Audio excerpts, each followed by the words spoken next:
الحمد لله نحمده ونستعينه ونستغفره ونعوذ بالله من شرور أنفسنا ومن سيئات أعمالنا. من يهده الله فلا مضل له ومن يضلله فلا هادي له. أشهد أن لا إله إلا الله وحده لا شريك له، وأشهد أن سيدنا ونبينا ومولانا محمد. اللهم صل على محمد وعلى آل محمد كما صليت على إبراهيم وعلى آل إبراهيم، وبارك على محمد وعلى آل محمد كما باركت على إبراهيم وعلى آل إبراهيم في العالمين إنك حميد مجيد. صلى الله عليه وآله وأزواجه وذرياته وأصحابه وأهل بيته أجمعين. وأوصيكم عباد الله وإياي أولا بتقوى الله، فإن التقوى رأس الأمور. أما بعد، فقد قال الله تبارك وتعالى في كلامه الحكيم: أعوذ بالله من الشيطان الرجيم، بسم الله الرحمن الرحيم. رب هب لي من الصالحين.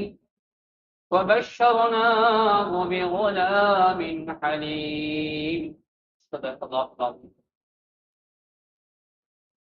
அளவற்ற அருளாளன் நிகரற்ற அன்பாளன் ஏக நாயன் அல்லாஹ் ஒருவனுக்கு புகழ் அனைத்தும் அல்ஹம்துலில்லாஹ்.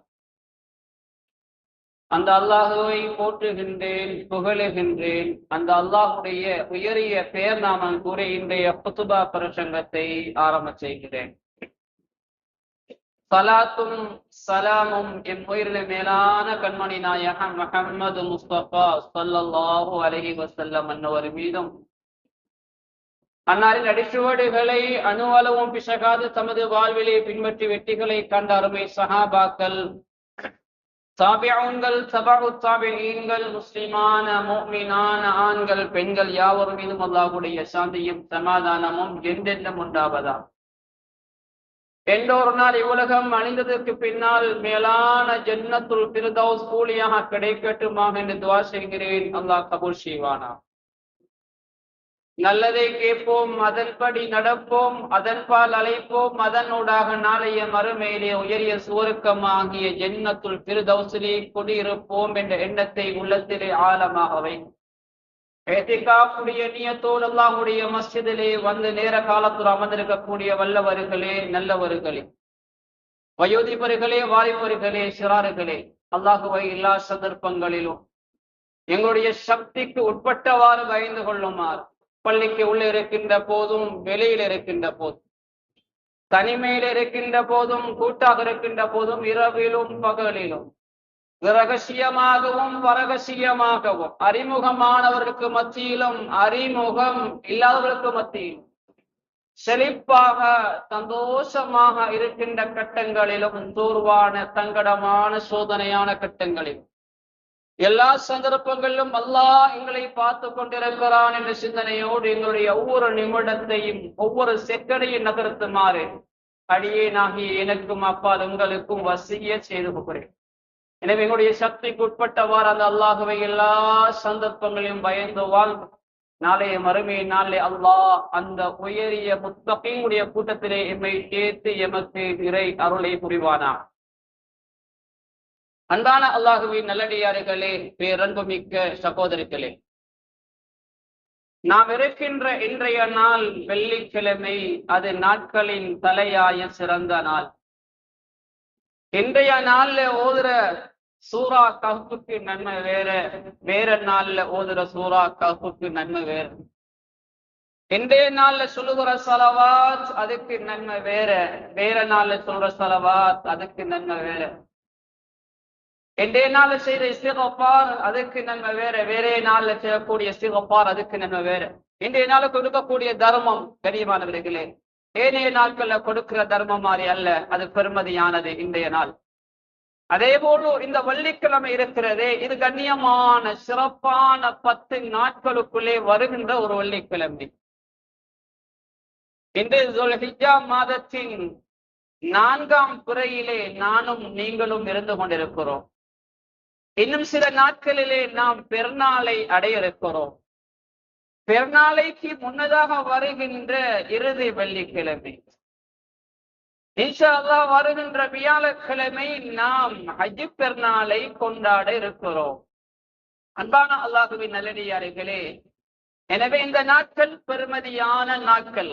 அல்லாஹு தஆலா கூட பரிசுத்த அல் குர்ஆனிலே சொல்லுகின்றான், வல் ஃபஜ்ர் வலயாலின் அஷ்ர், அதிகாலையின் மீது சத்தியமாக, 10 இரவுகளின் மீது சத்தியமாக என்று அல்லாஹ் சத்தியமிட்டு பேசுகின்றான்.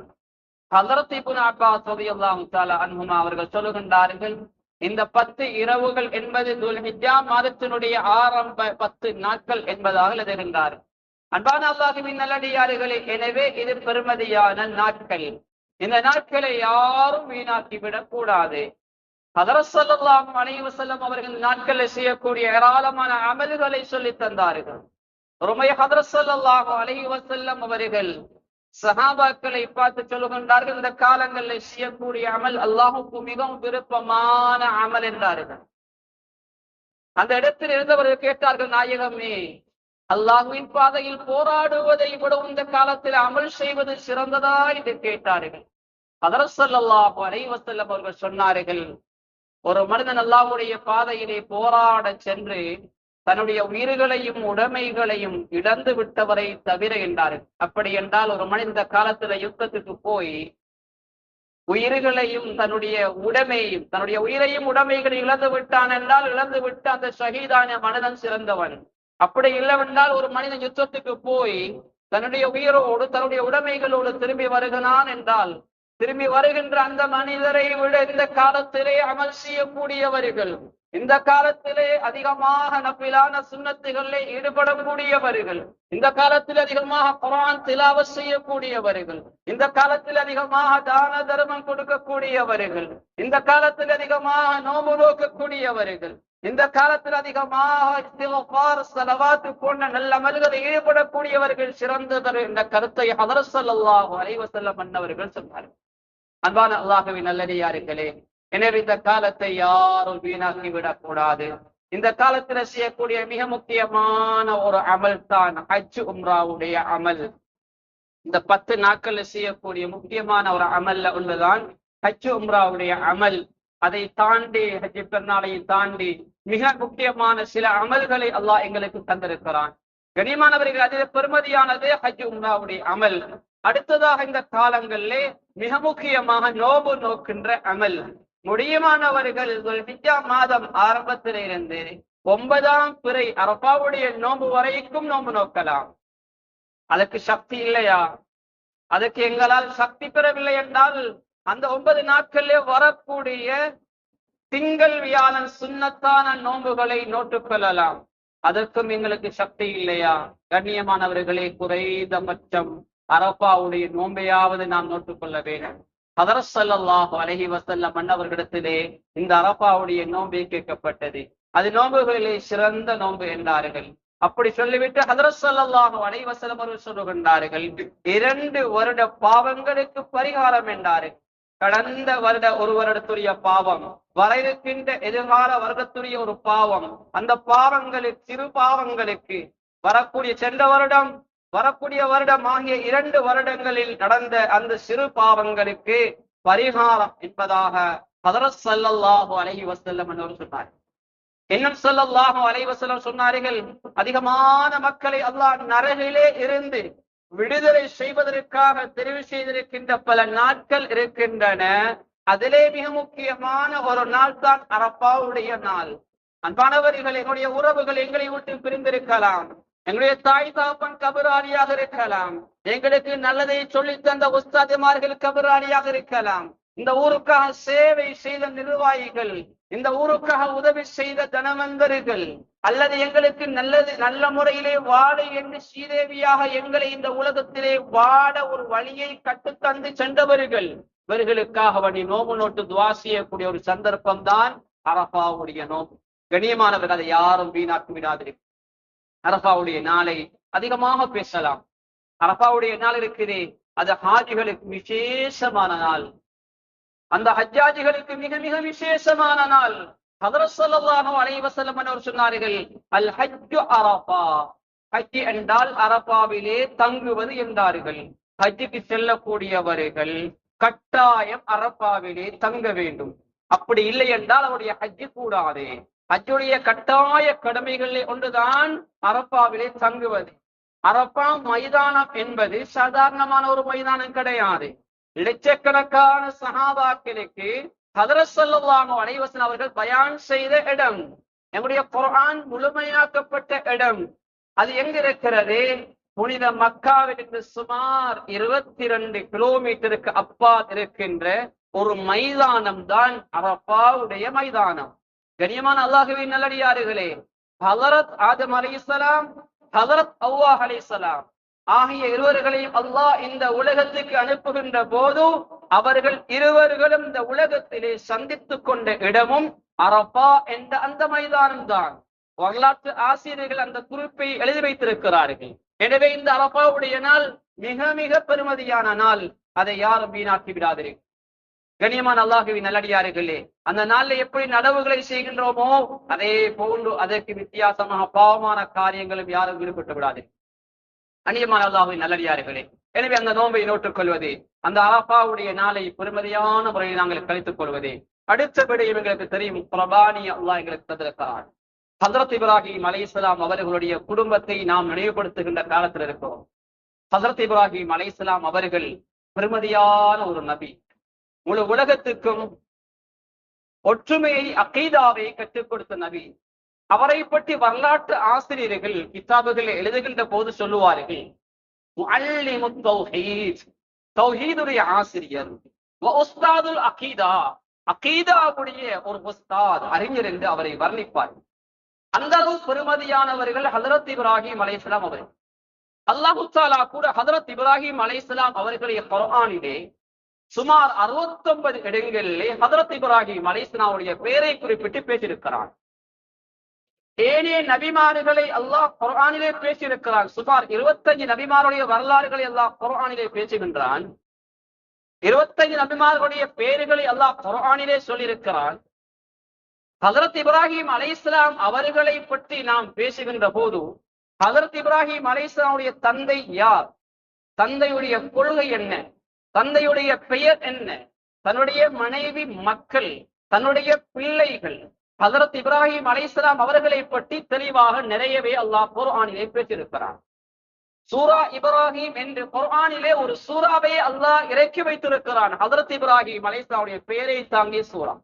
அந்த அளவு தியாகம் செய்த ஒரு நபியுடைய நினைவை ஞாபகப்படுத்துகின்ற நாட்கள் தான் இந்த நாட்கள். அதிலே ஹஜ்ரத் இப்ராஹிம் அலைஹிஸ்ஸலாம் அவர்களை அல்லாஹ் பல விடயங்களை கொண்டு சோதித்தான். அதிலே ஒன்றுதான், அல்லாஹ் ஹஜ்ரத் இப்ராஹிம் அலைஹிஸ்ஸலாம் அவர்களுக்கு நிறைய செல்வங்களை கொடுத்தான். அந்த செல்வம் என்ற அந்த சோதனையிலே அவர்கள் வெற்றி பெற்றார்கள்.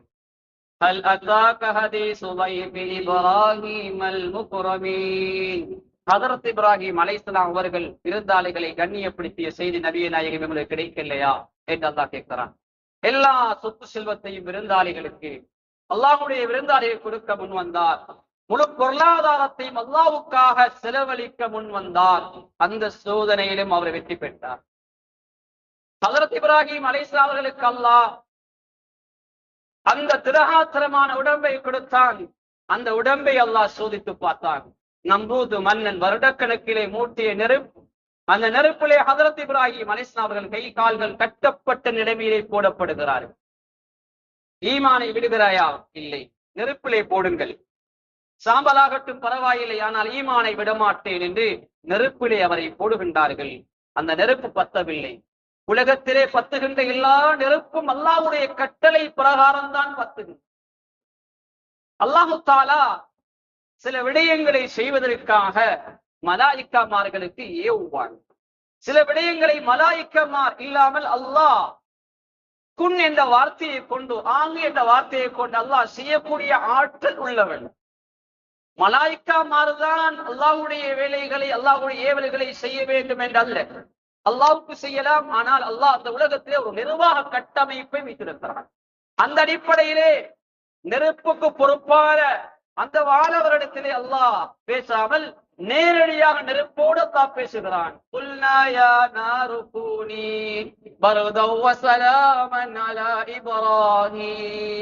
நெருப்பே, அல்லாஹ் படைத்த நெருப்பல்ல, அல்லாஹ் சொல்வதைத்தான் அது செய்ய வேண்டும். அல்லாஹ் பத்த சொன்னால் தான் அது பத்த வேண்டும். எனவே அல்லாஹ் நெருப்போடு பேசுகிறான். இப்ராஹிம் அலைஹிஸ்ஸலாத்து வஸ்ஸலாம் அவர் மீது நீ சூட்டையும் கொடுக்காதே, குளிரையும் கொடுக்காதே, அதுக்கு இடைப்பட்ட ஒரு சலாமா, ஒரு சாந்தமான ஒரு இடத்தை, நிலைமையை கொடுப்பாயாக என்று அல்லாஹ் நெருப்புக்கு கட்டளையிடுகிறார். வரலாற்று ஆசிரியர்கள், குர்ஆனுடைய விரிவுரையாளர்கள் எழுதுகின்றார்கள், அவர் கட்டப்பட்ட அந்த கயிறுகள் சாம்பலாகி அவருடைய கைகள் கட்டப்பட்ட அந்த கயிறுகள் தாங்கியிருந்த அவருடைய ரோமங்கள், முடிகள் கூட எரியவில்லை என்பதாக எழுதுகின்றார். அல்லாஹ்வுடைய உதவி, இந்த சோதனையிலும் அவர்கள் வெற்றி பெற்றார்கள். உடம்பா அல்லாஹ்வுக்கு கொடுக்க முன்வந்தார். இன்னும் ஒரு சோதனை அல்லாஹ் கொடுத்தான், அவருடைய உள்ளத்தை சோதித்து பார்த்தான். இந்த உள்ளத்திலே யார்? அல்லாஹ் தஆலா ஒரு கட்டத்திலே சொல்லுகின்றான்,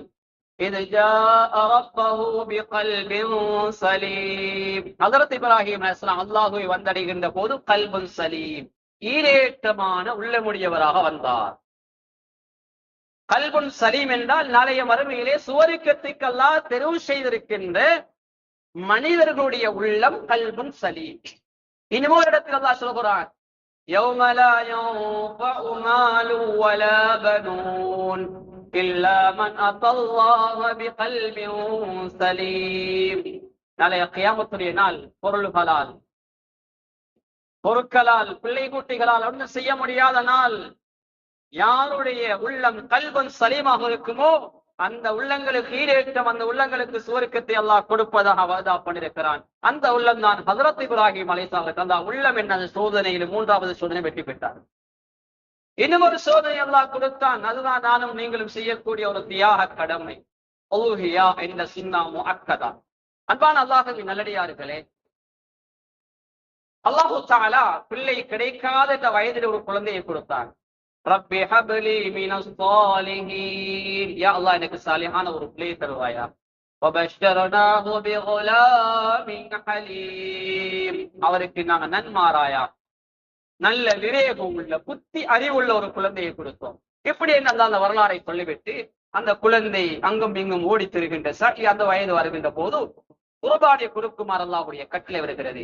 அதையும் அவர்கள் தயங்கவில்லை, அதையும் நிறைவேற்ற அங்கே முன் வருகிறார்கள். கண்ணியமானவர்கள், இந்த சோதனையிலும் அங்கே அவர்கள் வெற்றி பெறுகிறார்கள். இந்த எல்லா சோதனைகளுக்கும் பின்னால் தான் ஹஜ்ரத் இப்ராஹிம் அலைஹிஸ்ஸலாம் அவர்களை அல்லாஹ்வுடைய நேசராக தெரிவு செய்தான். வத்தகதல்லாஹு இப்ராஹீம கலீலா, இப்ராஹிம் அலைஹிஸ்ஸலாம் அவர்களை அல்லாஹ்வுடைய நேசராக தெரிவு செய்து கொண்டார். ஒரு மனிதன் அல்லாஹ்வுடைய நேசராக ஆகுவதென்றால் சாதாரணமான விடயம் கிடையாது. ஹஜ்ரத் இப்ராஹிம் அலைஹிஸ்ஸலாம் உள்ளத்துக்கு வந்த சோதனை எதிர்கொண்டார்கள், அந்த சோதனையை சாதனையாக்கினார்கள். தன்னுடைய உடம்புக்கு வந்த சோதனையா, அதையும் தாங்கினார்கள், அதையும் அவர்கள் சாதனையாக்கினார்கள். தன்னுடைய முழு செல்வத்துக்கு வந்த சோதனையா, அந்த சோதனையும் அவர்கள் சாதனையாக ஆக்கினார்கள். தன்னுடைய குழந்தைக்கு வந்த செல்வமா, அந்த செல்வம், அந்த குழந்தை செல்வம் என்ற அந்த சோதனையிலும் அதையும் சாதனையாக்கி, அந்த எல்லா சோதனைகளுக்கு பின்னால் தான் ஹஜ்ரத் இப்ராஹிம் அலைஹிஸ்ஸலாம் அவர்கள் அல்லாஹ்வுடைய நேசராக தெரிவு செய்யப்படுகிறார். ஒரு இடத்தில் அல்லாஹ் சொல்கிறான், وَإِذِ ابْتَلَى إِبْرَاهِيمَ رَبُّهُ بِكَلِمَاتٍ فَأَتَمَّهُنَّ. மேலும் இப்ராஹிம் அலைஹிஸ்ஸலாம் அவர்களை நிறைய விடயங்களை கொண்டு நாங்கள் சோதித்தோம், நிறைய கலிமாக்களை கொண்டு சோதித்தோம். அந்த எல்லா விடயங்களிலும் அவர்கள் அந்த சோதனையை பூர்த்தி செய்தார்கள் என்ற விடயத்தை அல்லாஹ் சொல்லிட்டார். இன்னும் ஒரு இடத்துல சொல்கிறான், மா கான இப்ராஹீமு யஹூதிய்யன் வலா நஸ்ரானிய்யன் வலாகின் கான ஹனீஃபன் முஸ்லிமா. ஹஜ்ரத் இப்ராஹிம் அலைஹிஸ்ஸலாம் ஒரு யஹூதியாகவோ நஸ்ரானியாகவோ இருக்கவில்லை. அல்லாஹ்வுக்கு முற்றிலும் கட்டுப்பட்ட ஒரு முஸ்லிமா இந்த உலகத்திலே வாழ்ந்தார். தன்னுடைய தந்தையோ நெருப்பை வணங்கக்கூடிய ஒருவர், சிலை வணக்கத்தார். அந்த சந்தர்ப்பத்திலும் ஹஜ்ரத் இப்ராஹிம் அலைஹிஸ்ஸலாம் தன்னுடைய தந்தையோடு நடந்து கொண்ட முறையும் அல்லாஹ் சொல்லி காட்டுகிறார். ஒரு கட்டத்திலே தன்னுடைய தந்தைக்கு உபதேசம் பண்ணுகின்றார். உலக வளமை ஒன்று இருக்கிறது, பேரண்ட்ஸ் தான் பிள்ளைக்கு உபதேசம் பண்ணுவார். ஆனா சில பிள்ளைகளும் பெற்றோருக்கு உபதேசம் கொண்டிருக்கிறார்கள். ஹஜ்ரத் இப்ராஹிம் அலைஹிஸ்ஸலாம் வரலாறை பற்றி பாருங்கள். யா அபதி லா தஅபுதி ஷைத்தான் இன்ன ஷைத்தான கான லிர்ரஹ்மானி அஸியா.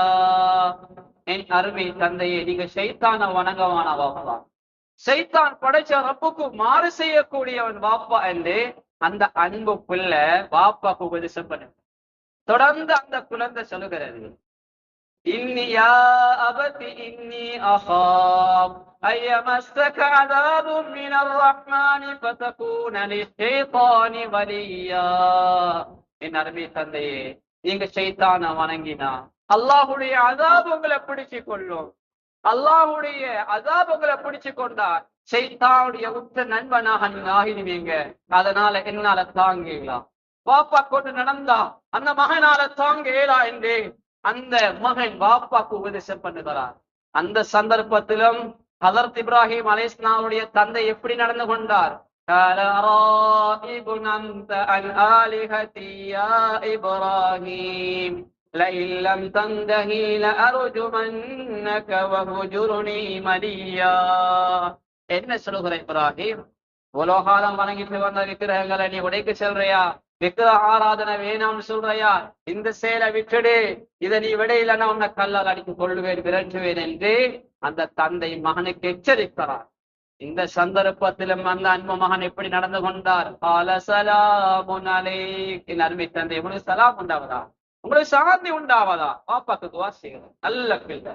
அன்பானவர்கள், அந்த இப்ராஹிம் அலைஹிஸ்ஸலாமுடைய வரலாறை நினைவுபடுத்துகின்ற ஒரு கடமைதான் சுன்னா முஅக்கதா, இந்த உலுஹியா, இந்த இபாதத். ஹதீஸ்ல வந்து குல்லி ஜஅரத்தின் ஹஸனா, ஒவ்வொரு முடிக்கும் அல்லாஹ் நன்மையை கொடுக்கிறான். சுப்ஹானல்லாஹ். கண்ணியமான அல்லாஹ்வின் நல்லடியார்களே, எனவே இந்த உலுஹியா சுன்னா முஅக்கதா என்ற அந்த இபாதத்தை எங்களில் சக்தி உள்ளவர்கள் நாம் நிறைவேற்றிக் கொள்ள வேண்டும். யாரெல்லாம் சக்தி இருந்து அந்த உலுஹியா என்ற அந்த இபாதத்தை நிறைவேற்றவில்லையோ அவர்கள் துறக்கூடிய பெருநாள் துறக்கூடிய அந்த இடத்துக்கு வருகை தர வேண்டாம் என்று எச்சரித்தார்கள் ஹஜ்ரத் ஸல்லல்லாஹு அலைஹி வஸல்லம். முடியுமானவர்கள் ஒரு மாட்டை அல்லது ஒரு ஆட்டை, அதற்கு சக்தி பெறவில்லையா, 7 பேருக்கு கூடாமல் ஒரு மாட்டை குர்பானி கொடுக்கலாம். அதாவது நாம்பன் என்ற அந்த மாட்டை குர்பானி கொடுக்கலாம்.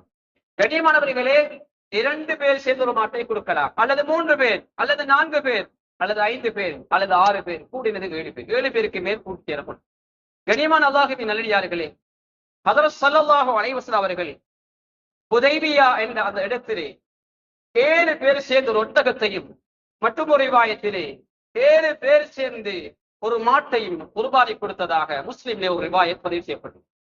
எனவே சக்திக்கு, எங்களுடைய சக்தி கஷ்டமான நிலைமையில் உள்ளவர்கள் 7 பேர் சேர்ந்து அந்த கூட்டு குர்பானை நாம் நிறைவேற்றிக் கொள்ளலாம்.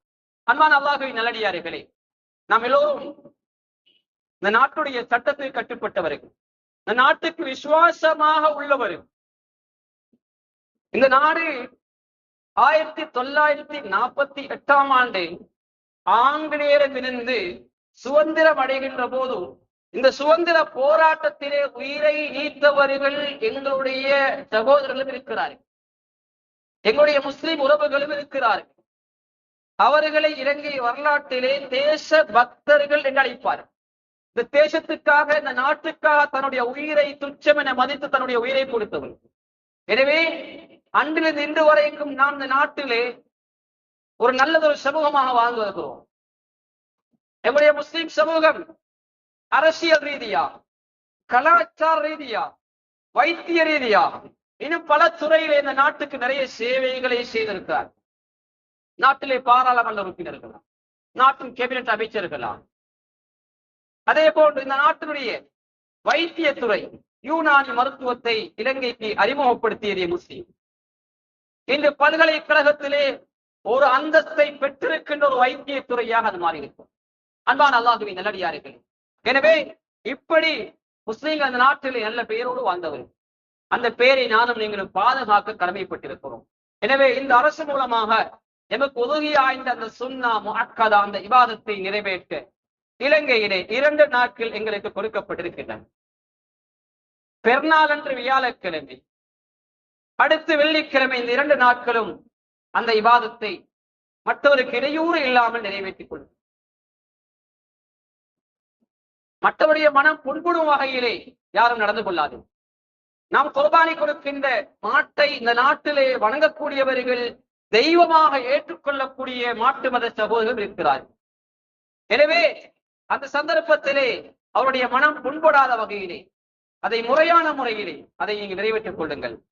அந்த இபாதத்தை நிறைவேற்றியதுக்கு பின்னால் கழிவுகளை மூடுகின்ற போது, கழிவுகளை நாங்கள் அப்புறம் வீசுகின்ற போது அதற்கு அதாவது கிருமி நாசினிகளை தெளிச்சு அல்லது மண்ணெண்ணெய் போன்ற ஏதாவது அந்த கிருமி நாசினிகளை செலுத்தி அதனுடைய நாட்டத்தை அப்படி அப்புறப்படுத்துவதற்காக அந்த கிருமி நாசினி மூலமாக அதனுடைய அழுக்கு மிக வேகமாக அவசரமாக அது அப்படியே மற்றவருக்கு இடையூறு ஏற்படுத்தாமல் இருப்பதற்காக அந்த விடயத்திலே நாம் ஈடுபட்டுக் கொள்ள வேண்டும். அடுத்ததாக கண்ணியமான அல்லாஹ்வின் நல்லடியாரே, மாமிசங்களை கொண்டு செல்கின்ற போது சிலர் வாகனங்களே லேமஸ்டர் அல்லது டிராக்டர் போன்ற வாகனங்களை கொண்டு செல்கின்ற போது ரத்தங்கள் பாதையிலே சில இடங்களிலே விழுவதை நாம் பார்த்தோம்.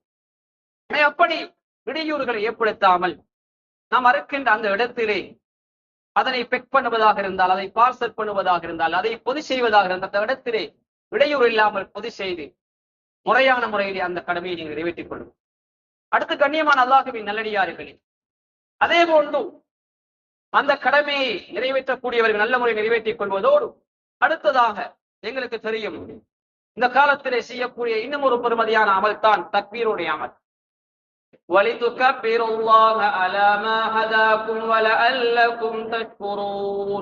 அல்லாஹ் உங்களுக்கு நேர் வழி காட்டியதற்காக நீங்க அல்லாஹ்வுக்கு நன்றி செலுத்தும் முகமாக தக்பீர் செய்து கொண்டே இருங்கள், தக்பீர் சொல்லிக் கொண்டே இருங்கள் என்று அல்லாஹ் குர்ஆனில் சொல்லி காட்டுகிறார். எனவே அல்லாஹ்வை நாங்கள் எப்போதும் தக்பீர் சொல்லுவது, அல்லாஹ்வை புகழ்வது உங்களுடைய வாழ்க்கையில் இருக்க வேண்டும்.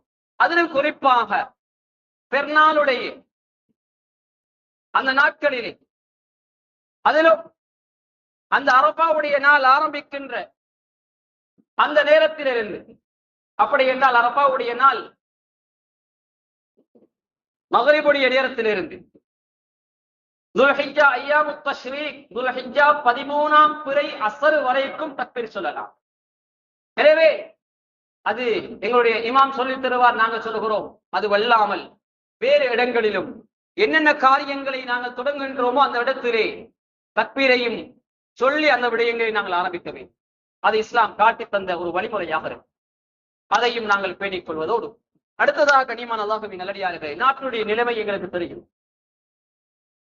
கடும் மழை, காற்று, வெள்ள நீர்கள் மூலமாக பாதிப்பு, இப்படியான சூழ்நிலைகளே பெருநாளை நாம் எமது குடும்பங்களோடு, எமது ஊர்களோடு, எமது அயல் கிராமங்களோடு இந்த பெருநாளை ஆக்கிக் கொள்வது மிக மிக ஏற்றமாக இருக்கும். ஏனென்றால் சில வேளை பயணம் செல்கின்ற போது ஒரு ஆபத்தான இடங்களில் எங்களுக்கு ஏதாவது விபத்துகள், ஆபத்துகள் ஏற்பட்டால் அது ஒரு கவலையை தரக்கூடிய நிகழ்வாக இருக்கும். சிரித்து சிரித்து பயணம் போகிறோம், மாலையாக கொள்ள வீடுக்குள்ளே கண்ணீர். வாழ்வதற்காக பயணம் போகிறோம், மரணத்தோடு பயணம் முடிகிறது. சந்தோஷமாக பயணம் போகின்றோம், கவலையோடு பயணம் முடிகிறது. இலாபத்துக்காக பயணம் போகிறோம், நஷ்டத்தோடு பயணம் முடிகிறது.